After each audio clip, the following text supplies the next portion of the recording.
السلام علیکم ورحمۃ اللہ وبرکاتہ۔ تمام سامعین کو روح 92 چینل پر خوش آمدید۔ اللہ تعالی مجھے اور آپ کو اپنی حفظ و امان میں رکھے اور تمام دکھ درد آلام مشکلات اور پریشانیوں سے نجات عطا فرمائے اور ہم سب کو اپنی رحمتوں کا حصار عطا فرمائے۔ آج کا واقعہ سنانے سے پہلے گزارش ہے کہ اگر آپ کے دماغ یا آپ کی زندگی میں کوئی ایسا واقعہ موجود ہے جو آپ چاہتے ہیں کہ دوسروں تک شیئر کیا جائے اور دوسرے اسے سن کر اس سے عبرت ضرور حاصل کریں، تو آپ وہ واقعہ ہم تک شیئر کر دیں، ہم ضرور اسے اپنے چینل کا حصہ بنائیں گے۔ اور دوسری گزارش یہ ہے کہ برائے کرم میرے چینل کو سبسکرائب کر دیں اور اگر ویڈیو اچھی لگے تو لائک اور شیئر ضرور کیجیے گا۔ آئیے چلتے ہیں آج کے واقعہ کی طرف۔ یہ ان دنوں کی بات ہے جب میں کاروبار نہ چلنے کی وجہ سے کافی پریشان تھا، تو ایسے میں میرے فرسٹ کزن جناب سلیم بٹ صاحب نے فلیکس پرنٹنگ کی مشین لگانے کا ارادہ ظاہر کیا۔ بس پھر وہ فلیکس پرنٹنگ مشین خرید لائے۔ مشین تو سیکنڈ ہینڈ تھی لیکن کام چلانے کے لیے بہترین تھی۔ ان دنوں غالباً 2008 کے الیکشن کی پبلسٹی کی پرنٹنگ چل رہی تھی اور مشین ان دنوں میں لگانے کا مقصد بھی یہی تھا کہ الیکشن کی پرنٹنگ سے مشین کے پیسے پورے کیے جا سکیں۔ مشین کے لیے انہوں نے ایک تہہ خانہ کرائے پر لے لیا اور اپنی پرانی شاپ سے اپنی سٹیکر کٹنگ کی مشینیں، جس کو پلاٹر بھی کہتے ہیں، اٹھا کر اسی تہہ خانہ میں شفٹ ہو گئے۔ اب سب چیزوں کی سیٹنگز کرنے کے بعد بٹ صاحب نے سٹیکر کٹنگ والی مشین آن کی اور اس پر جو کسٹمرز کا کام چل رہا تھا وہ سٹارٹ کر دیا۔ اب فلیکس پرنٹنگ کی مشین کو آن کرنے کی باری تھی۔ سارا فوکس اسی مشین پر ہو گیا اور فلیکس پرنٹنگ کی مشین کو اسمبل کر دیا گیا۔ مشین کو آن کیا گیا اور مشین کو پرنٹ کی کمانڈ دی گئی، لیکن مشین کسی قسم کی کمانڈز ریسیو نہیں کر رہی۔ لیکن اس سے پہلے چونکہ مشین چلائی نہیں تھی، اس لیے جو دوست وہ مشین چلا رہے تھے ان کو بلایا گیا تاکہ وہ لوگ آ کر مشین کی سیٹنگز چیک کریں اور مشین چلا کر دیں۔ ایک آدمی آیا تو اس نے 3-4 گھنٹے کوشش کی لیکن مشین کمانڈز نہیں لے رہی تھی۔ اسی دوران جو مشینز بہترین چل رہی تھیں، یعنی جو کٹنگ پلاٹر جو تھے وہ بہترین چل رہے تھے، ان میں بھی کوئی پرابلم آنا شروع ہو گئی، یہاں تک کہ ان سٹیکر کٹنگ والی مشینز کے بلیڈ بھی لاہور سے نئے منگوانے پڑ گئے، لیکن پھر بھی کام نہیں بنا۔ کبھی سٹیکر کو خراب کر رہی تھی، کبھی سٹیکر کو اکھاڑ رہی تھی، بہرحال کوئی نہ کوئی پرابلم کریٹ کر رہی تھی اور سٹیکر کی کٹنگ ٹھیک نہیں کر رہی تھی۔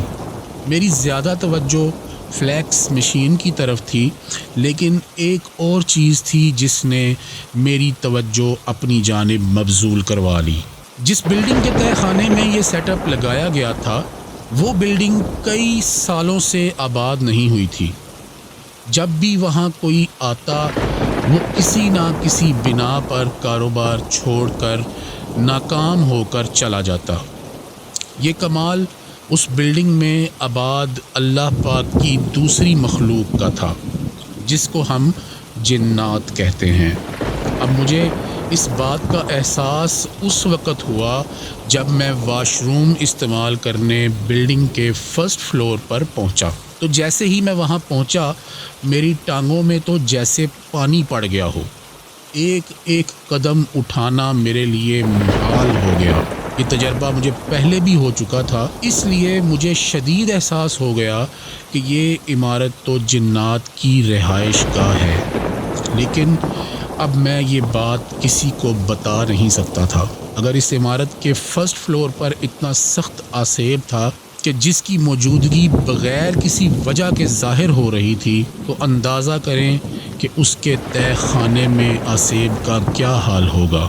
میں چونکہ ان معاملات سے پہلے گزر چکا تھا، اس لیے مجھے اس بات کا ڈر نہیں تھا کہ اس عمارت پر جنات کا قبضہ ہے۔ جب رات ہوتی تو چونکہ مشین کے لیے ایک الگ کیبن بنایا گیا تھا، تو اکیلے وہاں کھڑے ہو کر کوئی بھی کام کرنا محال ہو جاتا۔ کسی کی موجودگی شدت سے محسوس ہوتی، لیکن ظاہر ہے اگر میں کسی کو بھی بتاتا تو یقیناً یا تو وہ ڈر جاتا یا پھر وہاں آنا چھوڑ دیتا۔ میں نے اس معاملے میں خاموشی اختیار کرنا بہتر سمجھا۔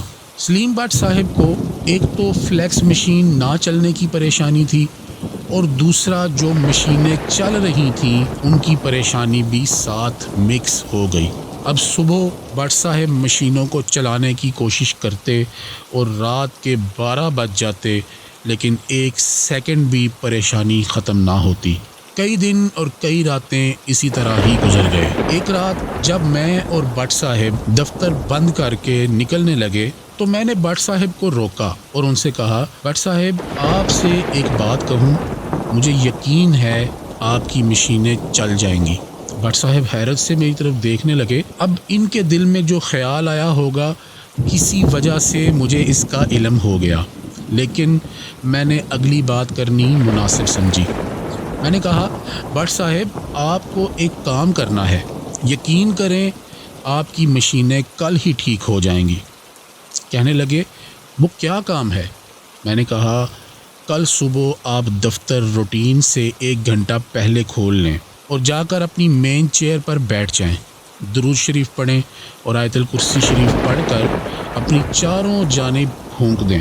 میں نے یہاں پر تھوڑی حکمت سے کام لیا اور یہ بات نہ کہی کہ آپ نے جنات سے بات کرنی ہے، کیونکہ مجھے اس بات کا تجربہ تھا کہ یہ کام کتنا مشکل ہو سکتا ہے۔ میں نے کہا، آپ یہ بات کہیں کہ دیکھیں اگر اللہ کی کوئی اور مخلوق یہاں آباد ہے تو آپ یہاں پر رہیں، ہم تو بس کاروبار کرنے یہاں پر آئے ہیں، ہم آپ کو بالکل تنگ نہیں کریں گے، بس رزق حلال کمانے کی نیت ہے۔ آپ مہربانی کریں کہ آپ بھی یہاں پر رہیں اور ہمیں بھی رزق کمانے دیں۔ ہم کوشش کریں گے کہ آپ کو کوئی تکلیف نہ دیں اور آپ بھی ہمیں تکلیف نہ دیں، آپ کی بہت مہربانی ہوگی۔ بٹ صاحب کچھ دیر سوچ کر بولے، کیا واقعی ایسے کام بنے گا؟ میں نے کہا، میرا تو بن گیا تھا، آپ بھی کوشش کر لیں، انشاءاللہ اللہ نے چاہا تو ضرور کام بن جائے گا۔ اگلی صبح ایسا ہی ہوا۔ بٹ صاحب جلدی آ گئے اور آ کر انہوں نے میرے بتائے ہوئے الفاظ بیان کر دیے۔ بس پھر اٹھ کر انہوں نے کٹنگ مشین آن کی تو وہ بہترین کٹنگ کرنے لگی۔ میں تقریباً 2 گھنٹے بعد پہنچا تو بٹ صاحب تسلی سے بیٹھے ہوئے تھے اور مشین کٹنگ کر رہی تھی۔ میں نے پوچھا، کیا بنا بٹ صاحب؟ تو کہنے لگے میں نے آ کر بات کی ہے اور اس کے بعد مشین آن کی تو 2 گھنٹے سے کٹنگ ہو رہی ہے، کوئی مسئلہ نہیں بنا۔ بٹ صاحب کے چہرے پر سکون اور خوشی کے ملے جلے اثرات تھے۔ تو میں نے ان سے کہا، تو پھر فلیکس مشین آن کی؟ تو کہنے لگے، نہیں، بس ایک لڑکے کو بلایا ہے، وہ آ کر مشین آن کرے گا اور چیک کرے گا کہ اس میں کیا پرابلم ہے۔ خیر تھوڑی دیر میں لڑکا آ گیا، آ کر اس نے مشین کو آگے پیچھے سے چیک کرنا شروع کر دیا۔ ایک کیبل جو کہ جیک سے اتری ہوئی تھی وہ اس نے پلگ کی اور مشین کو کمانڈ دی تو مشین چل گئی۔ یہ ایک حیرت انگیز بات تھی۔ ہماری حیرت کا اور خوشی کا ٹھکانہ نہیں تھا کہ اتنے دنوں سے جس مشین کو چلانے کی ہم کوشش کر رہے تھے وہ صرف ایک کیبل کے لگانے سے نہیں چلی۔ یقین کریں مجھے اس بات کی انتہائی خوشی تھی کہ ایک چھوٹی سی بات کرنے سے ہماری مشینیں آن ہو گئی ہیں۔ اس دن مجھے یہ بات سمجھ آ گئی کہ بات کرنے سے بڑے بڑے مسئلے حل ہو جاتے ہیں۔ اس کے بعد ایک دن ایک مسئلہ ہوا، وہ یہ کہ ایک لڑکا جو کہ بٹ صاحب کا دوست تھا، اس نے آ کر اونچی آواز میں گانے چلا دیے۔ بس گانے چلنے کی دیر تھی، مشینوں نے پھر سے چلنے سے انکار کر دیا۔ بٹ صاحب نے گانے بند کروائے اور ہواؤں میں معافی مانگنے لگے اور معافی مانگنے کے انداز میں کہا، آئندہ یہاں گانے نہیں چلیں گے، ہمیں معافی دے دیں۔ بس اتنا کہنا تھا کہ مشینیں پھر سے چلنے لگی۔ اللہ اکبر! اس سے زیادہ جنات کی موجودگی کا اور کیا ثبوت ہو سکتا تھا کہ صرف ان کو بات کرنے سے وہ ہمارا مسئلہ حل کر دیتے تھے۔ یاد رکھیں، اگر آپ اس مخلوق کو تنگ نہیں کرتے تو یہ بھی آپ کو تنگ نہیں کرتے۔ اگلی ویڈیو میں ایسا ہی ایک واقعہ سناؤں گا جس میں اس مخلوق کو تنگ کرنے والوں کا کیا حشر ہوا اور اب تک ان کا حشر ہو رہا ہے۔ اور یہاں پر میں ایک گزارش بھی کروں گا کہ آپ بھی جب کہیں کسی ایسی جگہ پر جائیں جہاں آپ کو علم نہ ہو کہ یہاں پر اللہ کی کوئی اور مخلوق بس رہی ہے یا نہیں بس رہی، تو وہاں پر جا کر اجازت لے لیں کہ میں یہاں پر اس کام کی غرض سے آیا ہوں، میں یہ کام کر کے چلا جاؤں گا، تو آپ مجھے یہ کام کرنے دیں، تو وہ مخلوق آپ کو بالکل تنگ نہیں کرے گی۔ اگلی ویڈیو کا نوٹیفیکیشن حاصل کرنے کے لیے چینل کو سبسکرائب کر دیں اور بیل آئیکن کو ضرور دبائیں تاکہ آپ کو ہماری ویڈیو سب سے پہلے موصول ہو۔ ویڈیو اچھی لگے تو لائک اور شیئر ضرور کیجیے گا۔ اللہ پاک ہم سب کو اپنی رحمت کے حصار میں رکھے اور اس کی کسی بھی مخلوق کو تکلیف پہنچانے سے محفوظ فرمائے۔